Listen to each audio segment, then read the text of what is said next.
ako, mga kaigsuonan, nakita masiguro ninyo ang pangita mo karon. Nganong kamo nasakitan sa mga panghita mo? Nganong nahimo kaning pagdaog-daog nila sa atong Pangulong Duterte na nahimong personal na kayo sa tuwa? Ngano?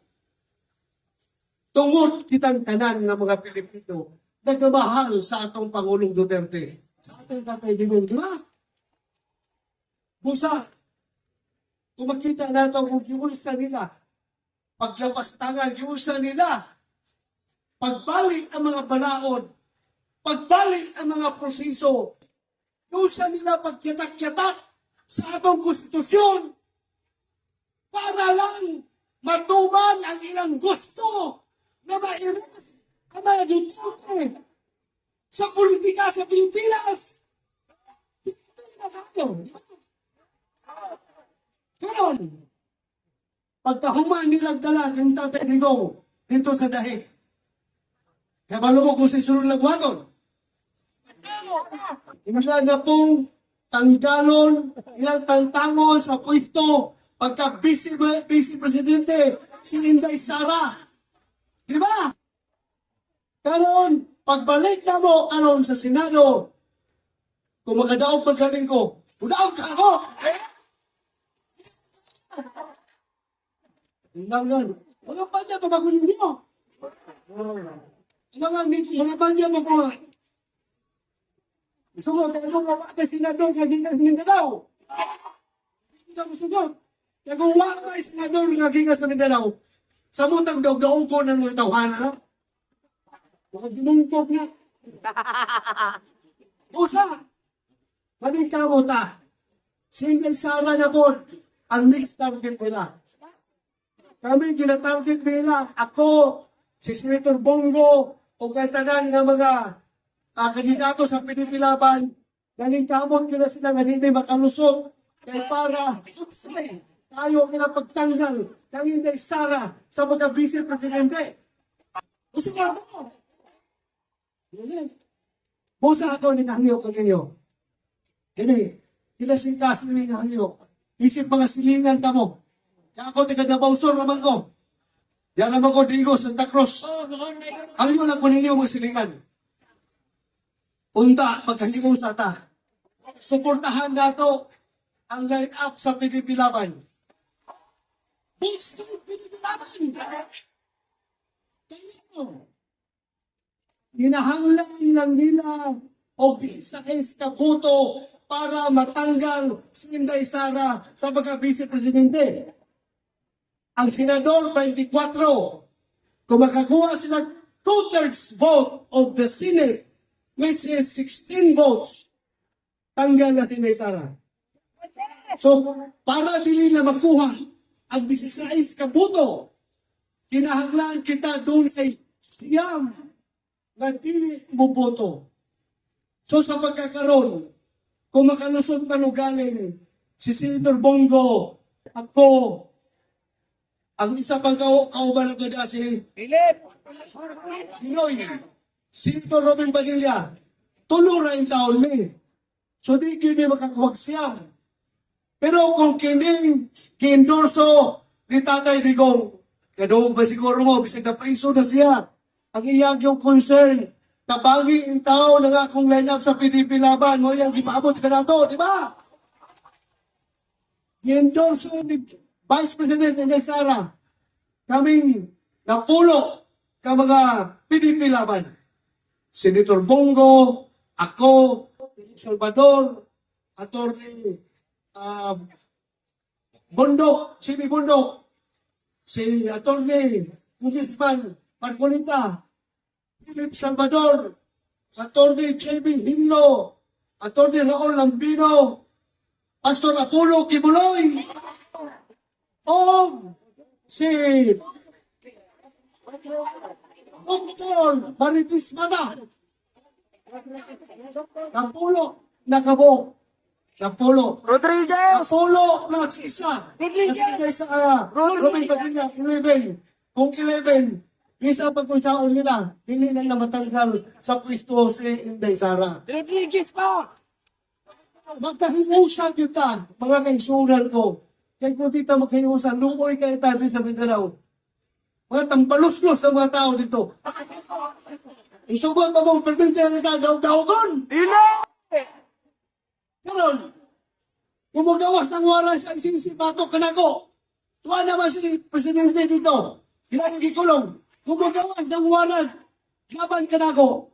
Kesa sa mga volunteer na itago ko ninyo sa inyong balay.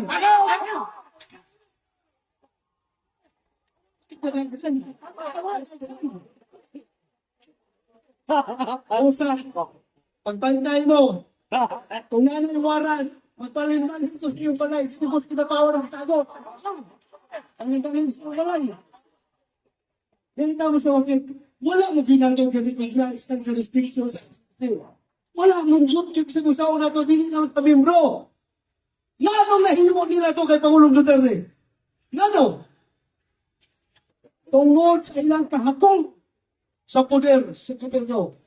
Ilang himo ato kay Presidente Duterte. Isang klaro na kayo. Ngayon sila, pag-hearing nga mo, Senate hearing. Yes, we do not recognize the jurisdiction of ICC. Hindi namin sundin yung warrant ng ICC din. Hindi namin recognize. Pero, we are bound by our treaty, by our obligations with the Interpol. Pagkat ang paluslos explanation, no? Wakit, bisa pag grade 6 ka, tutuwa na explanation na. Ano? Wala gi-recognize ang ICC kay dili na tama bro. Pero, ilang, usa may warrant nga dala ang Interpol. Di ba gikan sa ICC? O ano mo sunod magkasagusto sa Interpol? Ilang na may pagbaliban? Ngayon ka, sorry Interpol, we cannot implement your warrant because we do not recognize the jurisdiction of ICC over the Philippines. Nananakasimple. Pero sa gino nila, nag-andam pa sa nadang aeroplano para siguro yun na biyahe. Kita, kung kita mo hangyo sa Interpol, o na pa o, awan ito nga kinapawan. O, the Colonel Paul Resto, kaya kinapawan na, isa ka, exam, yung utang o dito, na dili yun pwedeng ditahan. Dalawa hatod ka ron, nakakulong yapon. Kung sa mga inuspisyal kami sa itong nasod, ang karong na opisyal, gikulong gihapon, hantod karon, tanawa, nagkulong. Gano? Kay dili nila madala, dili nila madiktahan na isulti ni Grijaldo dito sa hearing nila sa Quadcom, o sa nga Comcom na dili nila madawat. Na dili mo sumo si Grijaldo ngayon ang diktahan nga. Mauli mong isulti ha? Imon mo na si Presidente Duterte, si Senator Bato, si Senator Bongo, mauli involved sa hatag o mga premyo kung kisay makapatay. Lus! Gusto mo premyo man ko nga. Trabaho man sa polis ha? Diba? Ilang gikulong. Tuwag ka din na madala ang mga ligtong na tao. Mauna ilahan karong gikulong.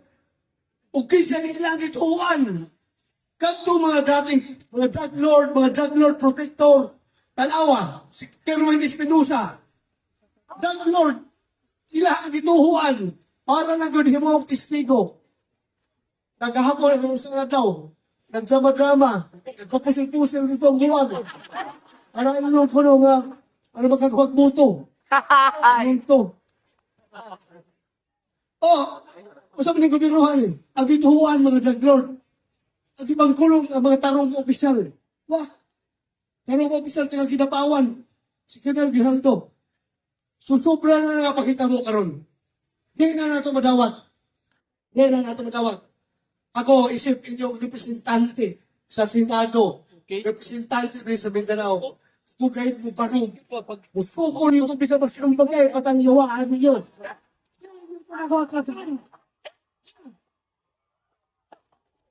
Magkatawtaan.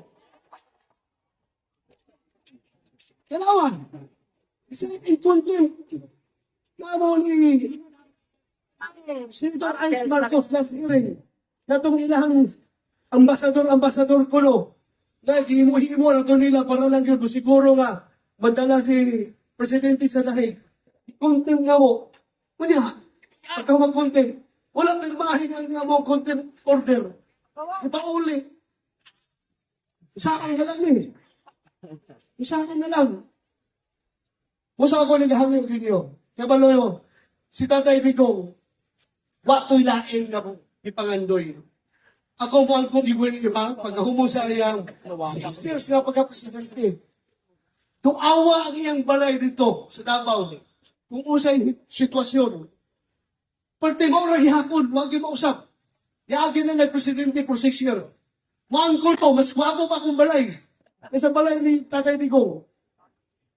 Hindi mo masa, sagdi lang ba to, wapo yung balay. Kaya ako, mayor naman ko. Ikaw, pulis man ka. Pagkabalay, yung kagwapo. Ligaya ka, nagunan. Pero, katong gihimo niya nga war on drugs. Ang katuyuan ko niya, balo ba siguro mo sa katuyuan, di ba? Kung saan katuyuan? Nakita niya, tingin siya, pagkadaop niya, pagka-presidente, hingnan ko niya, bato, tanawa na ko ng sitwasyon. Ang mga kabataan, mura nagbuang, partidikada ng adik. Isugot baka nga maabot ang panahon na mga patanunan maglakaw-lakaw din ha, na mura nagsumbi. Sumbi na kinadaot na sa droga. Usugot baka? Kundi si Sir Victor sugot pa eh. Ikaw ang sugot baka na ang mga lugar, doon ng mga probinsya, diri sa atong nasod, na kontrolado na sa mga drug lord. Sila na mag-desisyon. Yung sa pwede mamahimong gobernador, congressman, mayor, konsihal, tungkol sa katagkan nila kwarta, naggigan sa illegal na droga, sila na ang makapag-desisyon kung kisa pwede. So, hapit na ta mamahimong narco-state. Kung sa ibot masabot sa narco-state, usak ka nasod, nag-control na sa droga. Dili na ang nasod ang nag-control sa droga, kundi ang droga na ang nag-control sa nasod. Musugot pa ka niya na. Dili lagi sir. No, musugot mo. Musa, gihimo niya, sige. Mag-war on drugs ha. Bigyan nato ni tanan mga pistihan eh. Oo ba, pinapalitan na mo. Gihimo niya ang tanan para pagmalinawon ang nasod. After 6 months, sa mong war on drugs, kung sa data mo, bisag asak ko maglakaw-lakaw sa Tibok, Metro Manila, adto ko sa Matondo, adto ko sa Payata, sa Quezon City, bisag asak ko adto, o sa sulti sa mga tao. Ngayon ng mga tao, sir, dagan kayong salamat sa gihimo niyong war on drugs, tungod kay kanyato, hadlok may mugawa sa mga panimalay, kay dagan kayo nagkalat ng mga adik, mga poser, mga kriminal. Pero karon baliktad na sir. Kami na naglakaw-lakaw sa kalsada, ang mga adik, mga kriminal, nagsipagtago na, nagsipaglayasa na sir. Tungkol kayo na hadlock sa inyo. Kalakpak ko sila yan. Pagkawala ni Pangulong Duterte. O saan, hita mo? Tuwa na. Nagkalat ang druga. Ano nang sombin? Na yung mga bata, nag-rape, 3 years old, gi-rape, gipatay, ginabal sa sigbutan, sa simuna ng amahan, gipatay, asawa, gipanggilitan ng liog, sa mga anak na tulong kabok, patay tanan. Daghan na, nagkalat ng krimen. Huwag karon, ang problema karon ka ng kidnapping.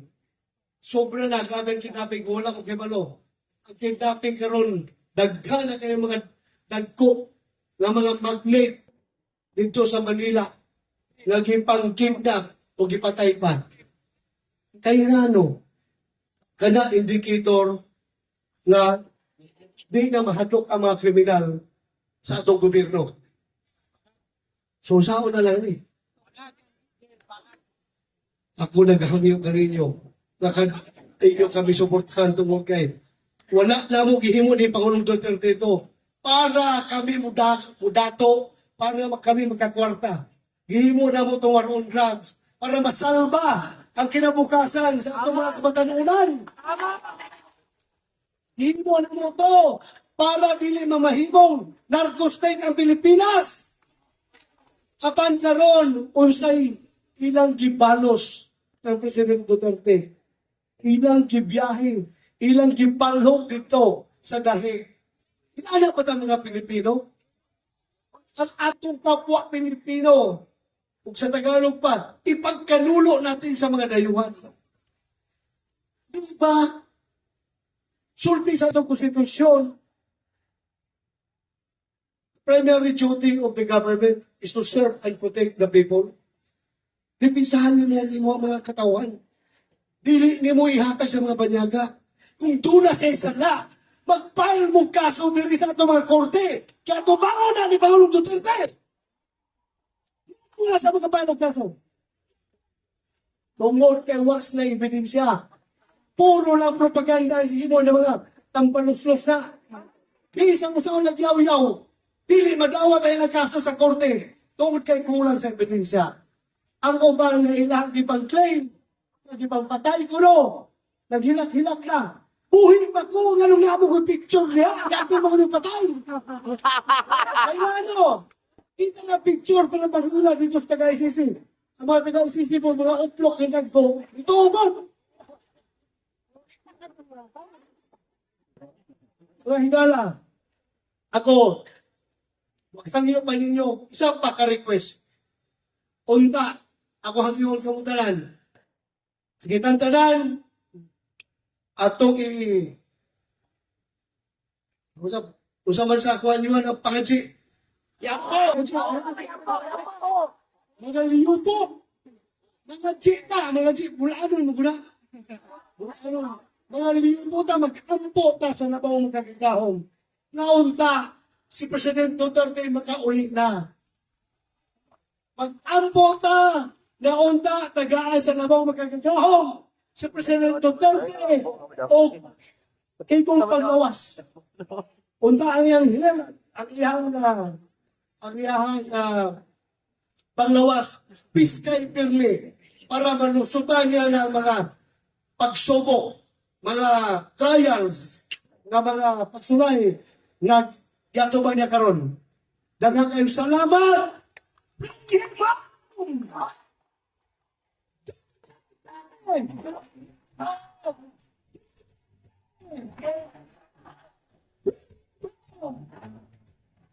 Guys, salamat kayo na lang.